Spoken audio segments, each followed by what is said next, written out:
मंगलमय मंगल करण वीतराग विज्ञान। नमो ताहि जाते भय अरहंतादि महान। करि मंगल करि हो महा ग्रंथ करन के काज। जाते मिले समाज सब पावे निज पद राज। पावे निज पद राज। इस भव के सब दुख निके कारण मिथ्या भाव। तिनकी सत्ता नाश करी प्रगटे मोक्ष उपाव। प्रगटे मोक्ष उपाव। मोक्ष मार्ग प्रकाशक नामक ये ग्रंथ है, पंडित प्रवर टोडरमल जी साहब की अनुपम रचना। चौथा अधिकार, इसके अंतर्गत मिथ्या दर्शन की प्रवृत्ति और मिथ्या दर्शन की प्रवृत्ति के अंतर्गत भी जीव और अजीव तत्व संबंधी अयथार्थ श्रद्धान की चर्चा कल तक हम यहाँ संपन्न कर चुके हैं। बहुत सुंदर और मार्मिक बिंदु पंडित जी साहब ने दिए कि हे जीव, तुझे भेद विज्ञान क्यों नहीं हो पाता है, क्योंकि एक तो मिथ्यात्व का जोर है। मिथ्यात्व का जोर बहुत भारी है, लेकिन मिथ्यात्व का जोर है माने शत्रु बलवान है। अब शत्रु को बलवान जानकर हम रोते रहें कि अपना बल बढ़ाने का प्रयास करें। बोलो क्या किया जाना चाहिए? बहुत बलवान है भाई साहब, बहुत बलवान है। अरे साहब आपको पता नहीं है साहब, शत्रु की ताकत का आपको अंदाजा नहीं है बिल्कुल भी। तो शत्रु को बलवान जान रहा है, शत्रु को पावरफुल जान रहा है, ये कह रहा है कर्म बलवान है, दर्शन मोहनी बलवान है। आपको पता नहीं है साहब दर्शन मोहनी की ताकत, आपको पता नहीं है साहब दर्शन मोहनी का जोर। जब दर्शन मोहनी का जोर होता है तो यह जीव मिथ्यात्वी होता है, तब यह जीव सम्यक दर्शन की प्राप्ति नहीं कर पाता है। मिथ्यात्व का जोर है इस तरह का। तो हम ये कह रहे हैं कि भाई ये जो तेरा मिथ्यात्व का जोर था, ये मिथ्यात्व तेरी पार्टी में है कि दुश्मन की पार्टी वाला है? बोले दुश्मन है। तो यदि मिथ्यात्व दुश्मन है, क्या यदि ये मिथ्यात्व की पार्टी दुश्मन के खाते में है और उसका जोर दिखाई दे रहा है, तो हमें उस पर विजय प्राप्त करने के लिए क्या करना पड़ेगा? बोले उस पर विजय प्राप्त करने के लिए हमारे को अपने को पावरफुल करना पड़ेगा। अपनी पावर बढ़ाओ, अपने आप को शत्रु से भिन्न जानो, अपने आप को उससे न्यारा जानो। और अपनी पावर कैसे बढ़ेगी, भेद विज्ञान का अभ्यास कैसे होगा, कल बहुत चर्चा मैं आपके बीच में कर चुका हूं। बहुत ज़्यादा तो नहीं, लेकिन थोड़ी बहुत बात मैं यहाँ जरूर कहूँगा कि भाई ये जो भेद विज्ञान है ना, ये प्रतीक्षण करो। चांदीवाल जी साहब, ये प्रतीक्षण करने योग्य है भेद विज्ञान। कब नहीं करें ये बताओ भेद विज्ञान कि साहब करें कैसे? कि ऐसे करो आप, जहां जहां तुम्हारे को तुम्हारे अनुसार काम नहीं होता दिखाई देवे, उस पॉइंट को हाईलाइट करो। ये तो भेद विज्ञान होता है। मैं नहीं हूं, ये मेरा नहीं है, ये मेरा कर्ता नहीं है। जो मेरे हिसाब से नहीं चलता वो मेरा नहीं हो सकता।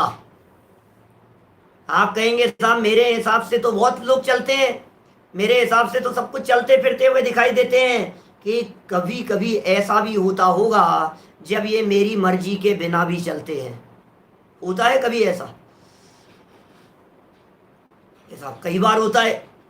बाकी 99% तो मेरे हिसाब से ही चलता है, लेकिन 0.1% मान लो आप, 0.1% मान लो कि भाई यही कहना चाह रहे हैं कि ये जो 0.1% जो कहा है, इस 0.1% की गहराई में जाकर के देखो, तुम्हें सब पता लग जाएगा आखिर ये 0.1% भी तुम्हारी इच्छा के विपरीत क्यों हुआ। बस बात खत्म। माने ये जो 99% हिसाब से चल रहा है। 1% भी यदि तुम्हारे हिसाब से नहीं चला, 0.1% भी यदि तुम्हारे हिसाब से नहीं चला, इसका मतलब अत्यंत स्पष्ट है कि वो 99% भी तुम्हारे हिसाब से नहीं चल रहा था। ये बच्चा हमारे हिसाब से चलता है साहब? बिल्कुल साहब, बिल्कुल। कोई एक आध बात कभी नहीं माने तो बात अलग है, बाकी तो सब बातें मानता है। बहुत आज्ञाकारी है कि भैया वो बातें तब मानता हुआ दिखाई देता है जब उसके उसका करने का कार्य और तुम्हारे द्वारा कहा गया वचन दोनों आपस में मिलते हैं, तो वो कहता है कि हाँ पिताजी, जैसा आप कहो वैसा ठीक है, कोई दिक्कत नहीं, आप जैसा कहोगे वैसा हम मानने को तैयार हैं। माने पिताजी की आज्ञा के अनुसार कब चलता हुआ दिखाई देता है? क्या? तब चलता हुआ दिखाई देता है पिताजी की आज्ञा और निर्देशन के अनुसार जब वो महसूस करता है, जब वो फील करता है कि पिताजी मेरे ही अनुसार बात कर रहे हैं, दोनों की बातें मिलती है। सर्राफ साहब, उदय उदय भी है, पुण्य का उदय भी है, अकेला पुण्य का उदय नहीं। उसे ऐसी फीलिंग होती है जैसा वो चाहता है वैसा पिताजी ने निर्देश दिया। बच्चे ने कहा पिताजी पिक्चर देखने चले जाऊं क्या? अब पिताजी ने कहा ठीक है बेटा चले जाओ, तो पिताजी को लगता है देखो कितना आज्ञाकारी है, मैंने हाँ कही है तो गया है। अरे पता तो तब लगे जब तू उसके विपरीत बोल करके देखे। ऐसे करो भेद विज्ञान।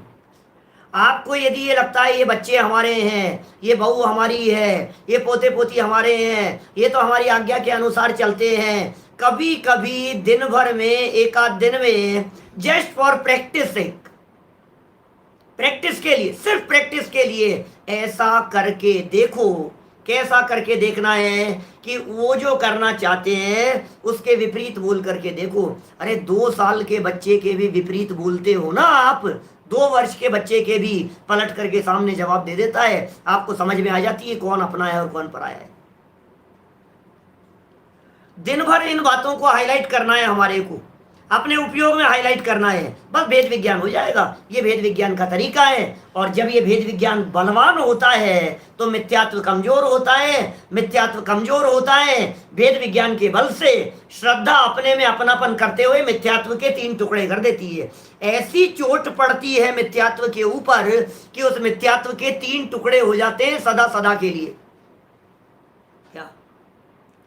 असंख्यात वर्षों बाद में जुड़ेंगे, फिर कोई जाकर के जुड़ेंगे तो वापस मिथ्यात्व में आ गया, असंख्यात वर्ष का अंतराल हो गया तो फिर जुड़ जाए अब इतने लंबे समय तक दोबारा मिथ्यात्व में बना रहे तो बात अलग है। देखिए, जीव को अजीव मानता है, अजीव को जीव मानता है, दोनों में निमित्त नैमित्तिक संबंध था, उनमें कर्ता कर्म संबंध मानता है। ये मैं ही हूं, ये मेरे हैं, मैं इनका करता हूं और इनकी अवस्थाओं को मैं ही भोगता हूं। इस प्रकार से एकत्व, ममत्व, कर्तृत्व, भोक्तृत्व संबंधी मिथ्या मान्यता को रखता है। अब करना है भेद विज्ञान। अब आगे बढ़ो। आश्रव तत्व संबंधी यथार्थ श्रद्धांत, पेज नंबर 82, 82 नंबर पेज पर देखिए। आश्रव तत्व संबंधी भूल क्या है? आश्रव, आश्रव तो समझ में आता है, रागादि विकारी भावों को आश्रव कहते हैं। मिथ्यात्व, विरति, प्रमाद, कषाय योग, इन परिणामों को आश्रव कहते हैं। आश्रव शब्द का प्रयोग वो आने वाले आश्रवों के अर्थ में यहां नहीं समझना, क्योंकि ये तो जितनी भूलें बतला रहे हैं, चाहे जीव अजीव के बारे में हो, चाहे आश्रव, बंध, संवर, निर्जरा, मोक्ष के बारे में हो, भूल क्या है? मान्यता संबंधी है, क्योंकि मिथ्या दर्शन है। भूल तो मान्यता संबंधी है ना। क्या भाई, जितनी भी भूल की चर्चा कर रहे हैं ये पूरी की पूरी भूल श्रद्धा संबंधी भूल है। ये पूरी की पूरी भूल मान्यता संबंधी भूल है। तो जीव अजीव के संबंध में मान्यता, आश्रव तत्व के संदर्भ में मान्यता। तो बोले मान्यता में गड़बड़ कहाँ है? बोले कर्म परमाणुओं के बारे में। कर्म परमाणुओं की तो खबर ही नहीं है इसको। अब हम देखिए, एक बात आपको कह रहे हैं कि जो प्रकरण चल रहा है ये ग्रहित मिथ्यात्व का नहीं, अग्रहित मिथ्यात्व का प्रकरण है। ख्याल में आ रही है बात? भाई आखिर ये जो चर्चा है ये अग्रहित मिथ्यात्व की है, इसका मतलब अनादि काल वाले मिथ्यात्व की है। इसका मतलब अनादि काल से जो मिथ्यात्व चला आ रहा है उस मिथ्यात्व में चींटियों सब की भी भूल आएगी, उसमें मक्खी मच्छरों की भी भूल आएगी, कीड़े मकोड़ों की भी भूल आएगी, नारकियों की भी भूल आएगी, हाथी घोड़ों की, कुत्ते इनकी भी भूल आएगी, देवगति की, तभी तो अनादिकाल से चली आएगी वो। तो आश्रव के संदर्भ में आश्रव कर्म प्रकृतियां, आश्रव कर्म परमाणु, उनकी तो खबर तिर्यंच गति के जीवों को है ही नहीं, तो फिर आग्रहित कैसे होगा? जब कर्मों क्रियाओं और प्रवृत्ति की बात कर लेंगे तब तो वो ग्रहित मिथ्यात्व में चला जाएगा। पॉइंट समझने की चेष्टा करना। तो यहां जो चर्चा कर रहे हैं ये परिणामों के आधार पर कर रहे हैं भाई साहब, इसलिए ये आग्रहित मिथ्यात्व होगा। आश्रम माने विकारी परिणाम, आश्रम माने खोटे भाव। अब खोटे भावों में दुख पने की अनुभूति, उन दुख की अनुभूति रूप परिणामों में आनंद मानना, बोले ये अनादिकाल से चला। ख्याल में आई बात? देखिए पढ़ता हूं यहां से, बहुत सुंदर मार्मिक चर्चाएं हैं, कोशिश करेंगे इसे पूरा करें जितना होगा। तथा इस जीव को मोह के उदय से मिथ्यात्व कषाय आदि भाव होते हैं। क्या? इस जीव को मोह के उदय से मिथ्यात्व कषाय आदि भाव होते हैं। मोह के उदय से माने दर्शन मोह के उदय से कि नहीं, पूरा मोह नहीं लेना, क्योंकि दो तरह के भाव कह रहे हैं, मिथ्यात्व भाव और कषाय भाव। तो मिथ्यात्व भाव होता है दर्शन मोहनी कर्म के उदय से, और कषाय भाव होता है चारित्र मोहनी कर्म के उदय से। उनको अपना स्वभाव मानता है। क्या समझना क्या कह रहे हैं यहां? उन्हें अपना स्वभाव मानता है। ये श्रद्धा संबंधी दोष है। समझे नहीं? दर्शन मोहनी का उदय और चारित्र मोहनी का उदय, उदय दोनों का है, लेकिन भूल यहां चारित्र मोहनी संबंधी नहीं बता रहे, भूल यहां दर्शन मोहनी संबंधी बता रहे। क्योंकि जो मिथ्यात्व है, जो मिथ्या दर्शन है, मिथ्या दर्शन की प्रवृत्ति की चर्चा है ना, पेज नंबर 80 पर हेडिंग दिया है, मिथ्या दर्शन की प्रवृत्ति की चर्चा। इसका मतलब चारित्र की चर्चा तो नहीं है यहां, चारित्र मोहनी की चर्चा तो नहीं है, दर्शन चल रही है। फिर साहब दर्शन मोहनी की चर्चा चलते हुए इन्होंने कषाय भाव की बात क्यों लिखी यहां? प्रश्न खड़ा होता है कि क्या कहा भाई? ये तो नेटवर्क की है स्थिति। चलो कोई बात नहीं। क्या कह रहे हैं? मिथ्यात्व कषाय आदि भावों की चर्चा की ना, मिथ्यात्व और कषाय भाव, तो बोले ये दोनों तो दर्शन मोह और चारित्र मोह के उदय से हुए, लेकिन इन दोनों में जो मैं पने की कल्पना हुई ये मिथ्यात्व है। क्या ख्याल में आई बात? इनके साथ में जो मैं पना जुड़ा हुआ है, ये कह रहे हैं उनको अपना स्वभाव मानता है। ये श्रद्धा संबंधी भूल है, ये मान्यता संबंधी भूल है, और कर्मोपाधि से हुए नहीं जानता। टोडरमल जी कहना चाह रहे हैं, चाहे मिथ्यात्व का भाव हो, चाहे गुस्से का भाव हो, चाहे मायाचारी का भाव हो, चाहे छल कपट का भाव हो, ये जो भाव होते हैं, इन भावों में ये जो भाव हो रहे हैं, बोले इन भावों में उपाधि है कर्म की, ये औपाधिक भाव है, ये उपाधि जन्य भाव हैं, और ये उदय के निमित्त से हो रहे हैं, ये औदैहिक भाव हैं। तो हो रहे हैं औदैहिक भाव, तो इन्हें औदैहिक भाव नहीं जानता, तो इन्हें अपना स्वभाव देखो, अपना स्वभाव मानता है। अपना माने तो दिक्कत नहीं, और स्वभाव माने तो अनर्थ हो गया। क्या? यद्यपि इसी प्रकरण की अंतिम लाइन में कहेंगे अपना मानता है इसलिए छोड़ता नहीं है। जनागम में दोनों प्रकार के कथन मिलते हैं। तो भाई ऐसा समझना यहां कि ये जो मिथ्यात्व क्रोधादिक भाव हुए हैं, इन मिथ्यात्व क्रोधादिक भावों को स्वभाव मानता है, उपाधि जन्य नहीं मानता है। ये इसकी भूल है, ये अनादिकालीन भूल है भाई साहब। उपाधि जन्य नहीं मानता है, ये तो अलग मैटर हो गया, लेकिन स्वभाव मानता है, अपने ही मानता है, ये त्रियंचों के भी होता है। गुस्सा, मुझे गुस्सा आ रहा है, मैं बहुत तेज गुस्सा कर रहा हूँ, गुस्सा, मजा, इसमें मजा आ रहा है, ये जो परिणाम है ना, रागादि परिणाम, इन रागादि परिणामों में सुखानुभूति, ये भूल है यहां। देखिए आगे कहते हैं, दर्शन ज्ञान उपयोग और ये आश्रव भाव उनको एक मानता है। आश्रम के संदर्भ में अपनी भूलें बता रहे हैं। पहले नंबर की भूल हुई, स्वभाव मानता है। आश्रम भावों को, मिथ्यात्व भावों को, रागादि भावों को, विकारी भावों को अपना स्वभाव मानता है, पहली भूल।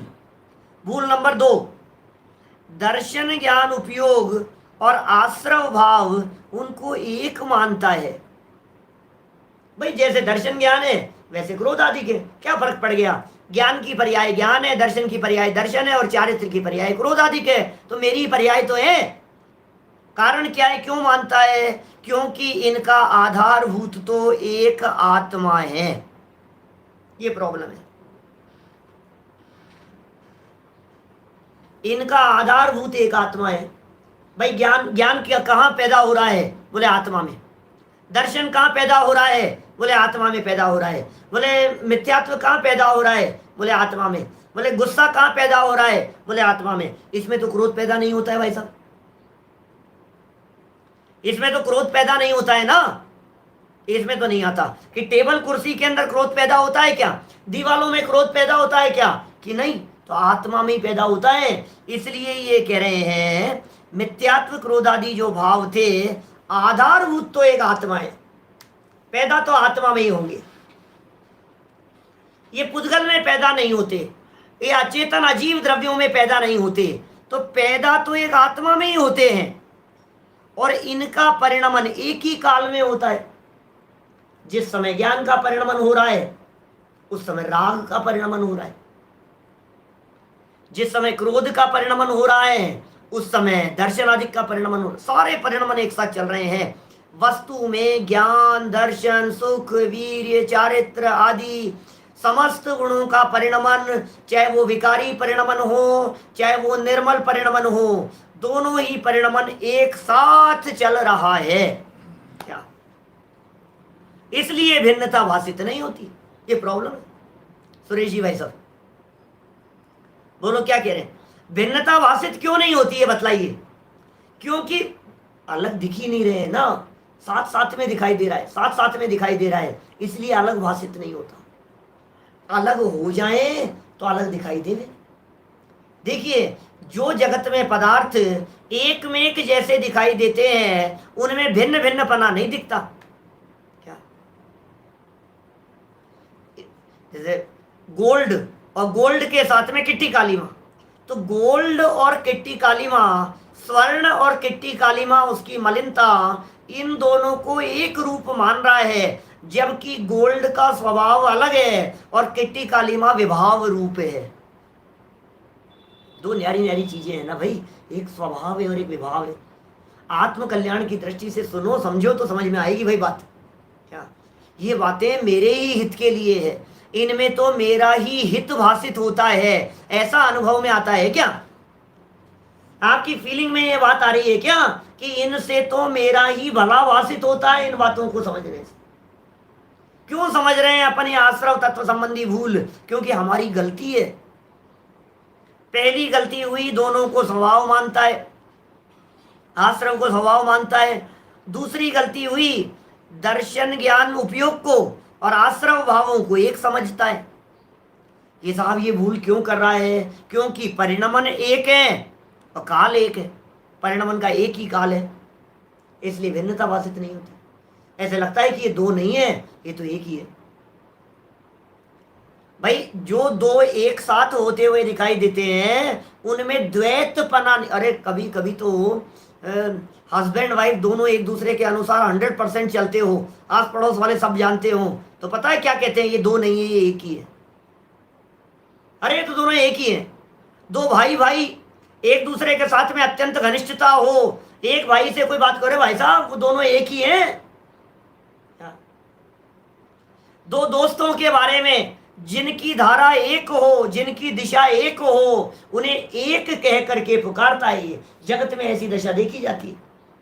आप और हम तो एक ही है ना भाई साहब, बोलो।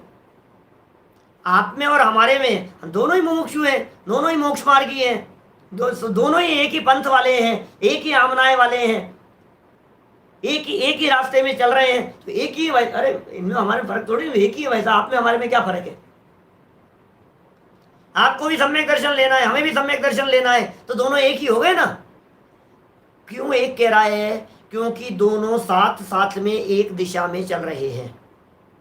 ऐसे ही जहां दर्शन चल रहा है वहीं क्रोध चल रहा है। अब इनकी भिन्नता भाषित नहीं होती। अमृत चंद्राचार्य देव ने 181, 182 और 183 गाथा में वो ज्ञान और क्रोधाधिक रागाधिक इनके प्रदेश भेद की चर्चा की है, बहुत मार्मिक चर्चा। 181, 82, 83 गाथा में बोले है साथ साथ में, बोले भेद बहुत बारीक संधि है इनमें, क्रोध में और राग में बहुत बारीक संधि है। इस बारीक संधि के लिए क्या करना पड़ेगा? बोले चैनी लगानी पड़ेगी। बोले कौन सी? बोले प्रज्ञा चैनी से डाल करके देख, अंदर में डारी अंतर भेदिया, प्रज्ञा चैनी लगाओ इसके ऊपर। आचार्य अमृतचंद्र स्वामी कह रहे हैं देख, ये राग अलग है, ये आकुलता जनक दिखाई दे रहा है, और ये ज्ञान है, ये शांति प्रदान करने वाला दिखाई दे रहा है। करो वेद विज्ञान निरंतर, करो वेद विज्ञान। नादूण आसवाणम असुचित्तम च विवरीय भावम च दुखम दुख फलत्य, दुख रूप है, दुख का कारण है, अशुचि है, विपरीत है। करो वेद विज्ञान, वेद विज्ञान की भावना भाव। भाव ये वेद विज्ञानम इदम अवच्छिन्न धारया तावत यावत पराच्युत्वा ज्ञानम ज्ञाने प्रतिष्ठते। ज्ञान ज्ञान में लीन नहीं हो जाए, वेद विज्ञान करो। कल तक वेद विज्ञान किससे कराया था? परद्रव्यों से कराया था। वेद विज्ञान की चर्चाएं चल रही है भाई साहब। कल तक वेद विज्ञान कराया था परद्रव्यों से। बोले उनसे क्या वेद विज्ञान करना, वो तो अलग ही दिखाई दे रहे हैं। ये रुमाल है, ये रुमाल से क्या वेद विज्ञान करूं? ये तो छोड़ा और ये नीचे चला गया, ये तो चौड़ा ही अलग दिखाई दे रहा है, भिन्न ही दिखाई दे रहा है ना, तो अलग ही है।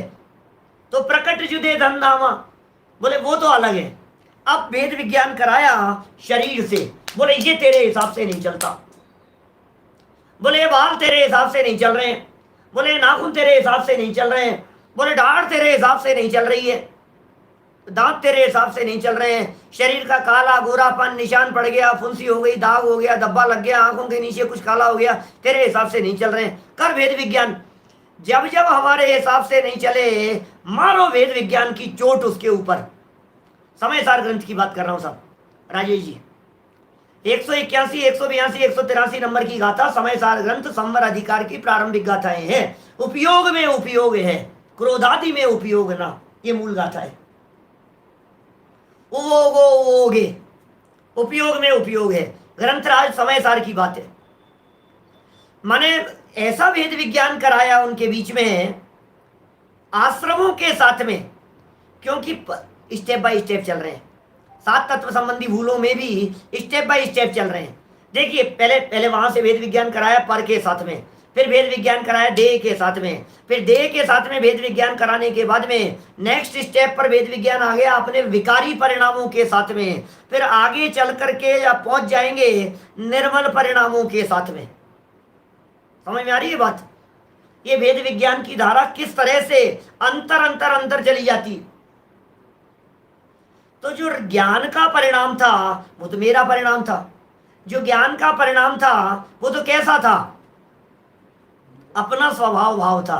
और जो राग और क्रोध अधिक थे, ये विभाव है, आकुल, ये सब दुख बतला रहे हैं। देखो अभी यहाँ पैराग्राफ पढ़ता हूं मैं, बड़े बड़े गजब गजब की बातें हैं भाई, गजब की बातें कहते हैं टोडरमल जी। आधारभूत आत्माएं भ्रम होने की संभावना क्यों हो गई? इसने गुस्से को अपना क्यों मान लिया? आपको लगता है आप गुस्से को अपना मानते हो? आप लोभ को अपना मानते हो? अपने मेरा भाव है, मुझे कैसा? देखो अच्छे भाव होते हैं तो भी उन्हें अपना मानते हो, बुरे भाव होते हैं तो भी आप उन्हें अपना मानते हो। आप ऐसा समझ रहे हो, अरे मेरे कितने अच्छे भाव हो रहे हैं, मैं कितना अच्छा हूँ भाई, आह मेरे भाव कितने अच्छे हैं, अरे यार कितना खराब भाव आ गया मेरे मन में, मेरे मन में ऐसा भाव नहीं आना चाहिए था, ऐसा भाव मुझे क्यों आ गया। तो अब क्या हो रहा है ऐसी स्थिति में, जब इस तरह की बात आ रही है, माने दोनों ही स्थितियों में, विकारी भावों को भी और निर्मल भावों को भी, दोनों प्रकार के परिणामों के साथ में ये जीव समझता है कि मेरे हैं, मेरे हैं, मेरे हैं। समझ में आ रही है बात। तो जो मेरे मेरे की जो अनुभूति हुई कि मेरे हैं, इससे करना है भेद विज्ञान कि ये तेरे नहीं है यार। ये क्या बात कर रहे हो साहब, आश्रम मेरे कैसे नहीं है, मैं क्या गलत कह रहा हूं इसके अंदर। मेरे भाव अलग है, बच्चे के भाव अलग है, उसके अपने भाव थे, मेरे अपने भाव थे, मेरे अपने परिणाम है। कि सुन भाई, ये विकारी है, ये दुख रूप है, ये दुख उत्पन्न करने वाले हैं, ये तेरे स्वभाव का घात करने वाले हैं, ये तुझे नुकसान पहुंचाने वाले हैं, ये तुझे पीड़ा देने वाले हैं, ये तुझे कष्ट प्रदान करने वाले हैं। ऐसा गहराई से विचार कर, ये वेद विज्ञान करना है हमारे को। एक हमारे लिए सुख ज्ञान अपना बेटा है क्या, और राग सौतेला बेटा है। समझ में आ रही है बात। ज्ञान अपना मित्र है और राग अपना शत्रु है। अब अपने तो दोनों ही है, मित्र भी अपना है और शत्रु भी अपना है। ऐसा बोलते हैं ना अपन कि साहब ये मेरा मित्र है, ये मेरा शत्रु है। तो बोलो, राग को अपना कहें कि नहीं कहें, क्या कहना है आपको। राग को अपना बोलें कि नहीं बोलें, कि अपना जरूर कहो उसे, लेकिन अपना कहते हुए भी अपना मानना मत। क्यों नहीं मानना, क्योंकि वो अपना तो है लेकिन अपना शत्रु है। अपना तो है लेकिन अपने को नुकसान पहुंचाने वाला है। बद्ध घातक संबंध कहा है आचार्य देव ने 74वीं गाथा में, समय सार ग्रंथ 74वीं 74 नंबर गाथा में। बद्ध घातक संबंध, लाख जिस तरह से बड़ में उत्पन्न होने वाली जो लाख है, पीपल में उत्पन्न होने वाली जो लाख है, वो लाख उसको नुकसान पहुंचाने वाली है। ऐसे ही आश्रव परिणाम पैदा तो मेरे में हुए हैं लेकिन मुझे नुकसान पहुंचाने वाले हैं। ये राग, विकार, गुस्सा, मायाचार, छल कपट, ये पैदा तो अपने में हो रहे हैं, पैदा तो अपने में हो रहे हैं, लेकिन अपने में पैदा होते हुए भी अपना घात करने वाले हैं। अपने में पैदा होते हुए भी अपने को नुकसान पहुंचाने वाले हैं। मैं आपसे पूछता हूं कभी कभी, बतलाओ आपके कितने मेंबर हैं आपके घर में, आपके घर में कितने लोग रहते हैं, फटाफट गिन करके बतला दोगे। 5 है, 7 है, 9 है, 4 है, 3 है, फटाफट बता दोगे। पंडित जी हम लोग तो 5 लोग रहते हैं हमारे घर में। 5 ही रहते हो तुम, इस घर में 5 ही आत्माएं रहती है पक्का। चींटियां कहाँ रहती है, वो चूहे कहाँ रहते हैं, वो कॉकरोच कहाँ रहते हैं, वो छिपकलियां कहाँ रहती है। अरे नहीं नहीं, वो कोई हमारे फैमिली मेंबर थोड़ी ना है, तुम्हारे फैमिली मेंबर नहीं है। वो ये समझते हैं कि ये आदमी पता नहीं कहाँ से आ गया, मेरे घर में आ गया ये। वो चूहा ऐसा समझता है कि ये घर तो मेरा है। अपने ही घर में पैदा होने वाले चूहे जिस तरह से अपने नहीं है, अपने को नुकसान पहुंचाने वाले हैं, पैदा इसी घर में हुए जिस घर में हम पैदा हुए हैं क्या। हम तो फिर इस घर में पैदा नहीं हुए, हम तो अस्पताल में पैदा हुए थे। बोलो, हम तो हॉस्पिटल में पैदा हुए हैं और ये चूहे तो इसी घर में पैदा हुए, पैदा इसी घर में हुए हैं, माल इसी घर का खाते हैं। बोलो, इसी घर में पैदा हुए, इसी घर का माल खाते हैं। बोलो इस घर के हैं या नहीं है। आप गिनते नहीं हो उनको। क्यों नहीं गिनते हो, क्योंकि वे घर में तोड़ फोड़ करते हैं, नुकसान पहुंचाते हैं, बर्नियां घेर देते हैं, सामान को खा जाते हैं, झूठा कर देते हैं, ये नुकसान पहुंचाते हैं हमारे। तो जो तुम्हें नुकसान पहुंचाने वाला हो वो तुम्हारा नहीं है। एक फॉर्मूला है। बोलो, विभीषण को रावण अपना माने या नहीं माने, मानना चाहिए या नहीं मानना चाहिए,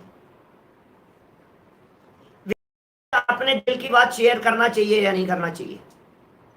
देखो भाई, अभी मैं विभीषण अच्छा था बुरा था क्या था, मोक्षगामी था मोक्ष में, मैं वो कोई बात नहीं करना चाह रहा आपसे, सिर्फ इतनी बात कह रहा हूं, एक साधारण नैतिकता के नाते, एक समझदारी और एक बुद्धिमान व्यक्ति होने के नाते रावण को अपनी प्रॉब्लम्स विभीषण से शेयर करनी चाहिए या नहीं करनी चाहिए? हरगिज नहीं करनी चाहिए, क्योंकि वो शत्रु से मिला हुआ है।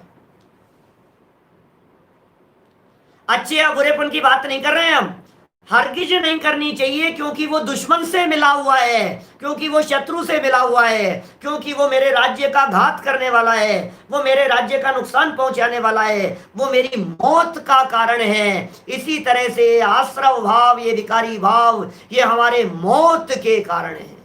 क्या मौत के कारण? मर रहा है प्रतीक्षण, अंदाजा आएगा तुझे? क्या हर क्षण मर रहा है, हर क्षण मर रहा है, मौत की अनुभूति हो रही है प्रतिक्षण, कषाय में, गुस्से में, जल रहा है, पीड़ित हो रहा है, मरे जा रहा है। क्या ऐसा है?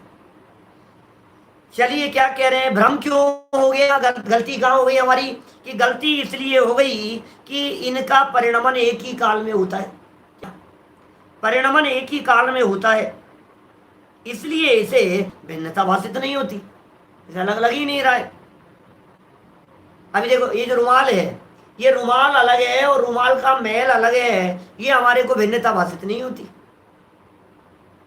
ये दो चीज लगी नहीं रही है हमारे को, रुमाल और रुमाल का मैल। हम तो कह रहे रुमाल ही गंदा है। अरे नहीं भाई, मैल अलग है और रुमाल अलग है। और कोई समझदार व्यक्ति साबुन के माध्यम से ऐसी जगह पर चोट मारता है कि इसका मैल हट जाता है और रुमाल ज्यों का त्यों रह जाता है। इसी तरह से भेद विज्ञान की जो प्रज्ञा चैनी है, वो प्रज्ञा रूपी चैनी को इस प्रकार भीतर में अंतर में डालिए कि अंतर में डालने के बाद ये क्रोधादि विकारी भाव अलग हो जाएं और ज्ञायक आत्म तत्व अलग हो जाए। ऐसा भेद विज्ञान कीजिए, क्रोधादि विकारी भाव नष्ट हो जाएं, मर जाएं, मिथ्यात्व भाव, आश्रव भाव, गुस्सा, नाराजगी, राग, द्वेष, मोह, कषाय सब, और ये आत्मा जो का त्यों पवित्र रह जाए। ऐसी जगह पर संधि है, बारीक संधि है। बुखार होता है ना, बुखार होने पर आपको क्या लगता है? शरीर ही गर्म हो गया, शरीर तप रहा है। अरे भाई, शरीर तप रहा है, लेकिन दवाई ऐसे जॉइंट पर जाकर के लगती है कि बुखार निकल जाता है और शरीर रह जाता है। ये भेद विज्ञान करना है हमारे को। ऐसा भेद विज्ञान करो आप, बुखार चला जाए और शरीर रह जाए। बोलो भाई साहब, विनीत जी भाई साहब, यही तो करना है अपने को। ये प्रैक्टिस के दम पर होगा, प्रैक्टिस के दम पर होगा। क्या अपना नहीं है क्रोधादि भाव, क्रोधादि भाव अपना नहीं है, लेकिन अपना मान रहा है भ्रम से। और मानने का कारण ये है, उनकी एक ही काल में उत्पत्ति, ये मानने का कारण है। एक साथ उत्पत्ति होती है, इसलिए ऐसा मानता है। देखिए, तो फिर साहब ये इसलिए इसे भिन्नपना भाषित नहीं होता। और भिन्नपना भाषित होने का कारण जो विचार, ये वो गजब की लाइन है, जो गजब की लाइन ऊपर भी दी थी टोडरमल जी ने। क्या? जिस विचार से भिन्नता भाषित हो, वो विचार मिथ्या दर्शन के जोर से हो नहीं सकता। ऊपर से दूसरी लाइन देखिए, 82 पर ही, इसी पेज पर, 82 पेज पर ऊपर से दूसरी लाइन देखिए। क्या लाइन है पिताजी साहब, क्या लाइन है? जिस विचार द्वारा भिन्नता भाषित होती है, वह मिथ्या दर्शन के जोर से हो नहीं सकता। वो विचार नहीं हो सकता जिस विचार से भिन्नता भाषित होती है। अब आश्रम वाले में लाइन पढ़ो, और भिन्नता भाषित होने का कारण जो विचार है, वही वाक्य हो गया, शब्द आगे पीछे है बस। भिन्नता भाषित होने का कारण जो विचार है, जो विचार भिन्नता भाषित होने का कारण है, सो मिथ्या दर्शन के बल से हो नहीं सकता। क्या करें? मिथ्यात्व इतना हावी होता है कि वो मिथ्यात्व ये कहता है कि बेटा तू ही तो कर रहा है, तेरा ही तो है, क्या कर रहा है? जिस विचार से भिन्नता भाषित हो, क्रोधादिक से भिन्नता भाषित हो, वो विचार मिथ्या दर्शन के विशेष जोर से भिन्नता भाषित नहीं होती। इस उल्टी मान्यता रूपी मिथ्यात्व को भिन्न नहीं जानता। दर्शन मोह के उदय जन्य मिथ्यात्व और चारित्र मोह के उदय जन्य क्रोधादिक। पैराग्राफ तो यही है ना, इसी पैराग्राफ की चर्चा चल रही है। दर्शन मोह के उदय जन्य मिथ्यात्व और चारित्र मोह के उदय जन्य क्रोधादिक। अब इन मिथ्यात्व और क्रोधादिक ये दोनों और इनके साथ में राग अपना ज्ञान, अब ये साथ साथ में चल रहे हैं और उल्टी मान्यता का ऐसा प्रकोप है कि ये दो नहीं दिख रहे, एक ही दिख रहे हैं। देखो भाई साहब, ये जो होते हैं ना वॉलपेपर जैसे लगे हुए होते हैं, ऐसा जॉइंट होता है, वो जॉइंट दिखता नहीं है। आप बोलो, वो जॉइंट नहीं दिखाई देता। कभी कभी वो सेलो टेप होती है ना, सेलो टेप, उस सेलो टेप के अंदर आपको वो जॉइंट नहीं मिलता। कहां से? यार तो कहीं लग ही नहीं रहा है इसके अंदर, तो कहीं तो होगा वो पॉइंट। फिर ऐसे हाथ लगा करके घुमा करके देखते हैं। ये कह रहे हैं तुझे वो जॉइंट देखना है, तुझे वो बारीकी देखनी है, तुझे उस सूक्ष्मता में जाकर के देखना है। ये विकार है और यह निर्मलता है। ये मेरी आकुलता का कारण है और यह निराकुलता का कारण है। इस बात को गहराई से देखना है। मिथ्या दर्शन के बल से हो नहीं सकता। बल किसका है? जोर किसका है? अच्छा सुनो, मिथ्या दर्शन के बल से हो नहीं सकता। ऊपर भी कहा था मिथ्या दर्शन के जोर से हो नहीं सकता। अब एक तो मूर्ख ऐसे हो सकते हैं जो ये कहें मैं क्या करूं साहब, मिथ्या दर्शन का जोर है साहब, मेरी तो कुछ चलती नहीं है साहब, ऐसे ही मिथ्यात्व कर्म का उदय है, अब ये तो ऐसे ही चलेगा भाई साहब, मैं क्या करूं। तब मिथ्यात्व का जोर है तो इसमें मेरी कहां चलेगी। जब तक मिथ्यात्व का उदय रहेगा तब तक मिथ्या दृष्टि रहूंगा। तो सम्यक दर्शन प्राप्ति के लिए क्या करें कि मिथ्यात्व की कृपा हो और वो छोड़ करके चला जाए तो सम्यक दर्शन हो जाए। क्या मैं आपसे पूछ रहा हूं, मिथ्यात्व जो है, मिथ्या दर्शन जो है, ये मिथ्या दर्शन जाएंगे तो सम्यक दर्शन जी आ पाएंगे। अब मिथ्या दर्शन जी जा नहीं रहे हैं तो सम्यक दर्शन की एंट्री हो नहीं पा रही है। हम क्या करें? हमें करना है सम्यक दर्शन, सम्यक दर्शन की प्राप्ति करनी है। अब मिथ्या दर्शन जी जाए तो सम्यक दर्शन आए। अब मिथ्यात्व कैसे जाए? मिथ्यात्व सीट खाली करता ही नहीं है सम्यक दर्शन के आने के लिए। भाई साहब, श्रद्धा के लिए वैकेंसी तो खाली होनी चाहिए ना। श्रद्धा, हमारी श्रद्धा अभी अंगेज है। कहां पर अंगेज है श्रद्धा? कि पर पदार्थों में तन्मयता करने में अंगेज है। अब वहां से मिथ्यात्व टूटे तो सम्यक दर्शन की प्राप्ति हो सकती है। ये मिथ्यात्व का जोर है। ये बात हो गई मूर्खों की, हम लोगों की बात नहीं है। हम लोग तो समझदार लोग हैं सब लोग। अभी अपने जो लोग सुन रहे हैं, इन लोगों की बात नहीं कर रहा हूं मैं। अपन लोग जो समझदारी का प्रयोग करते हैं और जो समझदारी का काम करेंगे, क्योंकि हमारे को जिनवाणी मिल गई है, हमारे को तत्व ज्ञान मिल गया है, हमारे को गुरुदेव श्री के माध्यम से ये भेद विज्ञान और तत्व ज्ञान की चर्चाएं मिल गई है। हमारे पास में भगवान महावीर स्वामी का प्योर माल आ गया है, प्योर माल भगवान महावीर स्वामी की वाणी का। उसमें मिलावट नहीं है बिल्कुल भी, कषाय की मिलावट नहीं है, विभाव भाव की मिलावट नहीं है, विकारी भाव की मिलावट नहीं है। अब मान्यता से तो मिलावट समझ रहा है। भिन्न स्वाद जाने नहीं और मिलावट का स्वाद जान करके दुखी हो रहा है।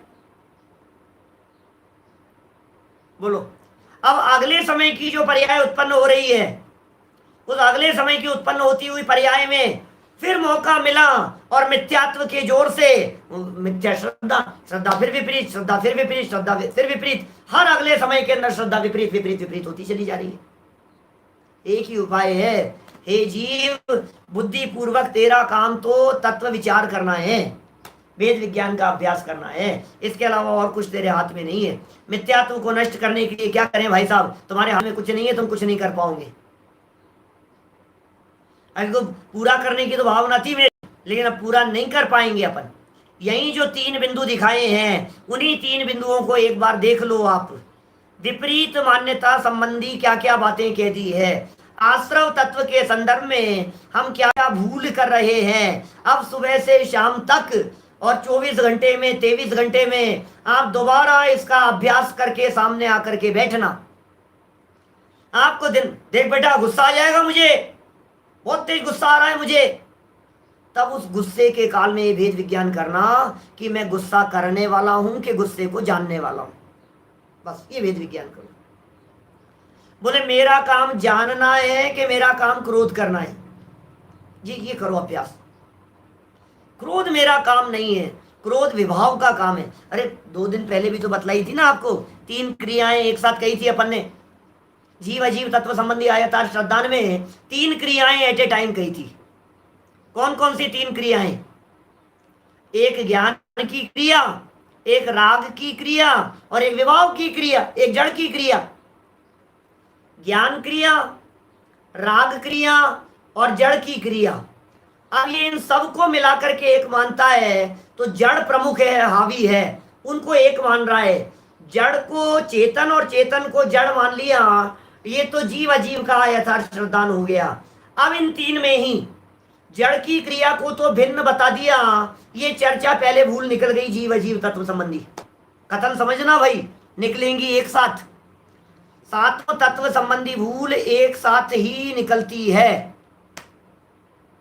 ऐसा नहीं है जीव अजीव की तो निकल गई भाई, अब चलो आश्रम की निकाल लेते हैं, फिर कल बंध तत्व संबंधी भूल निकालेंगे, ऐसा नहीं है, एक साथ निकलती है ये सारी भूल। फिर भी कथन में तो क्रम पड़ता है, बोलने में तो क्रम पड़ेगा। तो जीव अजीव तत्व संबंधी भूल संबंधी तो प्रकरण निपट गया, बराबर। 3 क्रियाएं कही थी ना, ज्ञान की क्रिया, राग की क्रिया और जड़ की क्रिया। जड़ की क्रिया परद्रव्य की होने के कारण पर के खाते में डाल दिया। अब ये दोनों तो आत्मा में ही हो रहे, ये दोनों तो मेरे में ही हो रहे, राग और ज्ञान।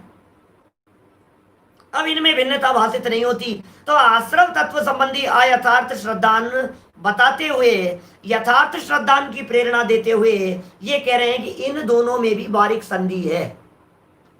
क्या? इन दोनों में भी सूक्ष्म जॉइंट है जो आपको नहीं दिखाई दे रहा है, जिन्हें तुम एक समझ रहे हो। जोड़ इतना सूक्ष्म है, अरे अनादि काल से है, वो दिखाई नहीं दे रहा है तुम्हारे को। ये जो होती है ना पट्टियां जो लगी हुई होती है अपने दीवारों के ऊपर लगी हुई, पुराने जमाने में पट्टियों के मकान हुआ करते, आरसीसी नहीं होती थी तब, वो जो पट्टियां होती है उनमें जॉइंट होते हैं, एक ही पट्टी में, सिंगल पट्टी में। और वो कारीगर क्या करता है, उस पॉइंट को देखते देखते वो बराबर उसके ऊपर चोट मारता है, अलग कर देता है, 2 फाड़ हो जाती है उसकी, बराबर के 2 हिस्से हो जाते हैं। मूर्तिकार मूर्ति बनाते समय पत्थर की शिलाखंड के अंदर उस जॉइंट को देख लेता है, इस जगह पर जॉइंट है, यहां मारेगा, एक जगह पर मारेगा वो पूरे टुकड़े हो जाएंगे। देखो वो जॉइंट पकड़ में आना चाहिए। क्या ये सब कारीगर लोग सब जानते हैं, ये सब काम करने वाले। माने आप यदि उसके ऊपर कितना भी मारो और 2 टुकड़े बराबर नहीं होंगे, और एक कोई एक ऐसा पॉइंट संधि देख करके उस जगह पर मारो, तुरंत 2 टुकड़े हो गए। हमारे शरीर में नसें होती है ना, ये डॉक्टर लोग पकड़ लेते हैं, नब्ज नहीं, इंजेक्शन लगाते समय ऐसे करेंगे और फिर वो कौन सी जगह पर है वो नस पकड़ में आ गई और उसके अंदर इंजेक्शन लगा दिया। बारीक संधि है, दिखाई नहीं देता है हमारे को। क्या समझ में आ रही है बात? उस संधि को पकड़ करके चोट मारनी है। पहली भूल कही थी स्वभाव मानता है, दूसरी प्रकार की भूल कही यहां दर्शन ज्ञान उपयोग और आश्रव उनको एक मानता है। 2 भूल हो गई है कि साहब ये सब क्यों हो रहा है, स्वभाव क्यों मानता है और उन्हें एक क्यों मानता है, क्योंकि एक ही आत्मा में उत्पन्न होते हैं। ये साहब ये तो समझ में आ गई बात। फिर साहब ये एक ही आत्मा में उत्पन्न हो रहे हैं, लेकिन दोनों अलग अलग है, क्यों नहीं जान रहा है? इसलिए नहीं जान पा रहा है कि जिस विचार से भिन्नता भाषित होती हो, उस विचार के करने के लिए मिथ्यात्व के जोर से ये जीव को कुछ होश नहीं रहता। बर्फ की शिला में भी ऐसे ही जॉइंट होते हैं, हर चीज में। आप उसके ऊपर कहां हथौड़ी की चोट मारो, चूरा चूरा चूरा चूरा हो जाएगा, और सही जगह पर जॉइंट पर चोट मारो तो 2 टुकड़े होंगे उसके, बिल्कुल बिल्कुल सटीक 2 टुकड़े होंगे, चूरा नहीं होगा। बच्चे होते हैं ना, वो फोड़ते हैं तो बराबर नहीं होता, और ज्ञानी समझदार व्यक्ति फोड़ता है तो सही सटीक दो टुकड़े होते हैं। खैर, कुल मिलाकर के बात यह है, मिथ्यात्व के बल से हो नहीं सकता, लेकिन मिथ्यात्व के बल से नहीं हो सकता। हम ये कहना चाहते हैं, टोडरमल जी आगे चल करके ये सिद्ध करना चाहते हैं कि मिथ्यात्व के बल से नहीं हो रहा था ना, अब तू मिथ्यात्व के बल से दृष्टि हटा और अपने बल को देख। उसके बल से तो काम नहीं हो रहा, लेकिन बल इधर का लगाना अब अपना, कि साहब मिथ्यात्व का बहुत ताकत है, बहुत ताकत है साहब, इसकी ताकत की वजह से मैं कर नहीं पा रहा हूं, ताकत की वजह से कर नहीं पा रहा हूं। तू अपनी ताकत बढ़ा और मार दे चोट एक पलट करके, और फिर देख कैसे ये भूल नहीं निकलती है। तो ये भूल हमारी अंदर से निकलनी चाहिए। प्रयासरत हम सभी लोग हैं। इसके संबंध में कई और तरह की कि ये आश्रम किस तरह से दुख रूप हैं, दुख के कारण हैं, आकुलता उत्पन्न करने वाले हैं, भविष्य में दुख रूप होते हुए भी, बात को हम यहीं विराम देते हैं। कल की तरह ही आज भी दोपहर में वही 3:15 बजे विशेष प्रवचन का कार्यक्रम। कल भी बहुत सुंदर चर्चा रही, अनेक लोगों के मैसेज मेरे पास में आए। नंदीश्वर द्वीप की चर्चा कल हमने विस्तार से की थी, और आज हम पंच मेरु दिखाने वाले हैं दोपहर में 3:15 बजे। 5 मेरु पर्वत कहाँ है, बाल तीर्थंकर होंगे, जन्माभिषेक क्या होते हैं, कैसा स्वरूप है, उन पर अस्थि जनालय कहाँ कहाँ है, प्रोजेक्टर के माध्यम से सारी चर्चा करेंगे आपके घर में, आप ही के मोबाइल पर, यहीं पर मिलते हैं ठीक 3:15 बजे। रात्रि में 8 बजे चली रहा है यथावत। चलिए, और निज निधि निज में बताई, यह अनंत उपकार है, उसके लिए जिन वाणी माँ को वंदना शत बार है, वंदना शत बार है। नौ बार।